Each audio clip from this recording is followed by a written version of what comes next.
தமிழ்நாட்டின் பல்வேறு இடங்களில் நடைபெற்ற நிகழ்வுகளை விரைவு செய்திகளாக பார்க்கலாம். தமிழ்நாட்டிலும் 3 புதிய குற்றவியல் சட்டங்கள் அமலுக்கு வந்துள்ளன. இந்திய குற்றவியல் சட்டம், இந்திய குற்றவியல் நடைமுறை சட்டம் மற்றும் இந்திய சாட்சிகள் சட்டங்களுக்கு மாற்றாக பாரதிய சாட்சியா, பாரதிய நியாய சன்ஹிதா, பாரதிய நாகரிக் சுரக்ஷா போன்ற புதிய சட்டங்கள் கொண்டுவரப்பட்டுள்ளன. அவை இன்று முதல் அமலுக்கு வந்துள்ளன. இந்த நிலையில் தமிழ்நாட்டில் இந்த சட்டம் அமலுக்கு வந்தது. அதன்படி காவலர்களுக்கு பயிற்சி அளித்து புதிய சட்டத்தின் கீழ் வழக்கு பதிவு செய்ய நடவடிக்கை எடுக்கப்பட்டுள்ளது. இந்த சட்டம் சிறுவர்களை கூட்டு வன்கொடுமைக்கு உள்ளாக்குதல் மற்றும் கும்பலாக அடித்து கொலை செய்வதற்கு மரண தண்டனை வழங்க வகை செய்கிறது. முதல் முறையாக தண்டனைகளில் ஒன்றாக சமூக சேவையும் சேர்க்கப்பட்டுள்ளது குறிப்பிடத்தக்கது. செந்தில் பாலாஜியின் நீதிமன்ற காவல் 42வது முறையாக நீட்டித்து சென்னை மாவட்ட முதன்மை அமர்வு நீதிமன்றம் உத்தரவிட்டுள்ளது. போக்குவரத்து துறையில் வேலை வாங்கி தருவதாக கூறி மோசடி செய்ததாக குற்றம் சாட்டப்பட்டுள்ள வழக்கில் முன்னாள் அமைச்சர் செந்தில் பாலாஜி கைது செய்யப்பட்டு புழல் சிறையில் அடைக்கப்பட்டுள்ளார்.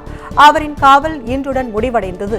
இதனால் புழல் சிறையிலிருந்து காணொலி காட்சி மூலம் சென்னை முதன்மை அமர்வு நீதிமன்ற நீதிபதி அல்லி முன்பாக ஆஜர்படுத்தப்பட்ட செந்தில் பாலாஜியின் நீதிமன்ற காவலை ஜூலை 4ஆம் தேதி வரை நீட்டித்து நீதிபதி அல்லி உத்தரவிட்டார்.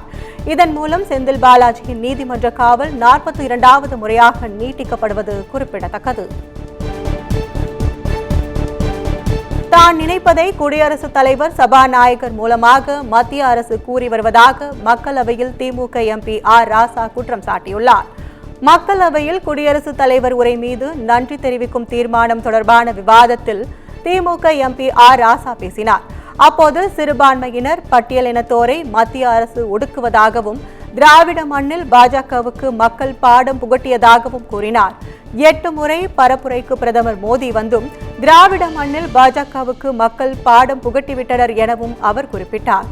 அவசர நிலை பிரகடனத்தை நிறைவேற்றிய முன்னாள் பிரதமர் இந்திரா காந்தி அது தொடர்பாக ஏற்கனவே பல முறை மன்னிப்பு கேட்டதாகவும் அதனாலேயே மீண்டும் அவர் பிரதமர் ஆனதாகவும் தெரிவித்தார்.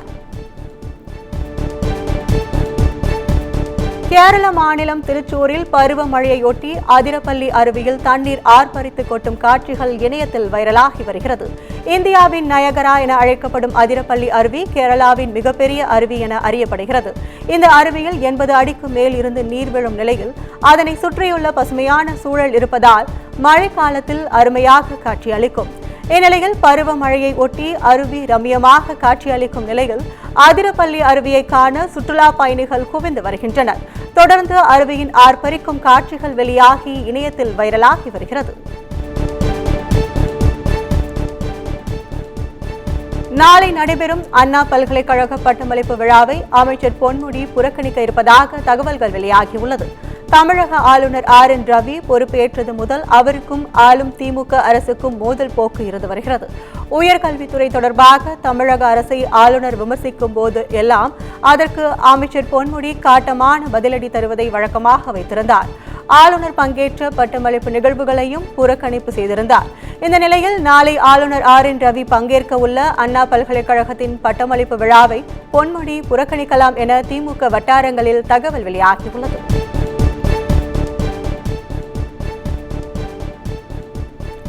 நீலகிரி, கோவை ஆகிய 2 மாவட்டங்களில் மிக கனமழை பெய்யும் என வானிலை ஆய்வு மையம் தெரிவித்துள்ளது. இந்த 2 மாவட்டங்களில் 12 முதல் 20 சென்டிமீட்டர் மழை பொழிவிற்கு வாய்ப்பு என்பதால் ஆரஞ்சு எச்சரிக்கை விடுக்கப்பட்டுள்ளது. திருப்பூர், திண்டுக்கல், தேனி ஆகிய 3 மாவட்டங்களில் இன்று ஓரிரு இடங்களில் கனமழைக்கு வாய்ப்பு உள்ளதாகவும் தமிழ்நாடு, புதுச்சேரி மற்றும் காரைக்கால் பகுதிகளில் வருகிற 7ஆம் தேதி வரை மிதமான மழைக்கு வாய்ப்பு உள்ளதாகவும் வானிலை ஆய்வு மையம் கணித்துள்ளது.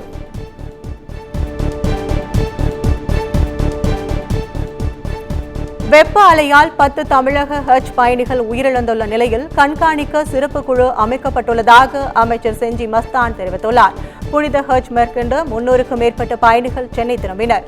அவர்களை வரவேற்ற அமைச்சர் செஞ்சி மஸ்தான் பின்னர் செய்தியாளர்களை சந்தித்து பேசினார்.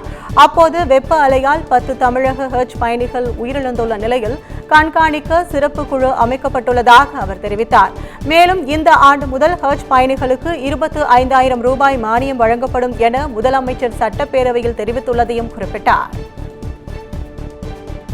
இதைப்போல புனித ஹஜ் பயணம் மேற்கொள்ளுகின்ற ஒவ்வொரு நபருக்கும் இந்த ஆண்டிலிருந்து தலா 25,000 ரூபாய் இணை மானியம் வழங்குவதற்கு முதலமைச்சர் அவர்கள் ஒப்புதல் அளித்து சட்டமன்றத்திலே அதை நாம் பதிவு செய்து அந்த திட்டத்தை செயல்படுத்த உள்ளோம். இறந்துவிடாத செய்தி அது பதிவாகி உள்ளது.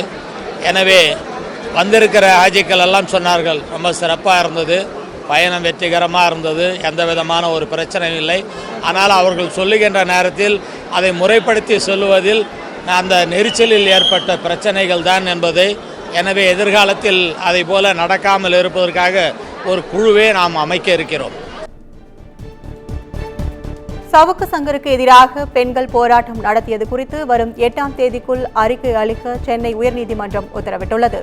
பெண் காவலர்களுக்கு எதிராக அவதூறு கருத்துக்களை தெரிவித்ததாக கைது செய்யப்பட்ட யூடியூபர் சவுக்கு சங்கருக்கு எதிராக கஞ்சா வழக்கும் பதிவு செய்யப்பட்டது. இதனிடையே நீதிமன்ற வளாகத்தில் பெண்கள் சிலர் துடைப்பங்களுடன் சவுக்கு சங்கருக்கு எதிராக போராட்டம் நடத்தினர். இந்த பெண்களை அழைத்து வந்த அமைப்பு என்பது குறித்து உயர்நீதிமன்றம் ஓய்வு பெற்ற நீதிபதியை நியமித்து விசாரிக்க கோரி தேசிய மக்கள் சக்தி கட்சி தலைவரும் வழக்கறிஞருமான ML ரவி சென்னை உயர்நீதிமன்றத்தில் மனு தாக்கல் செய்திருந்தார். இந்நிலையில் மனு மீதான விசாரணையில் நிலை அறிக்கை தாக்கல் செய்ய தமிழ்நாடு காவல்துறைக்கு உத்தரவிட்டு விசாரணையை ஜூலை 8ஆம் தேதிக்கு ஒத்திவைத்து நீதிபதி உத்தரவிட்டார்.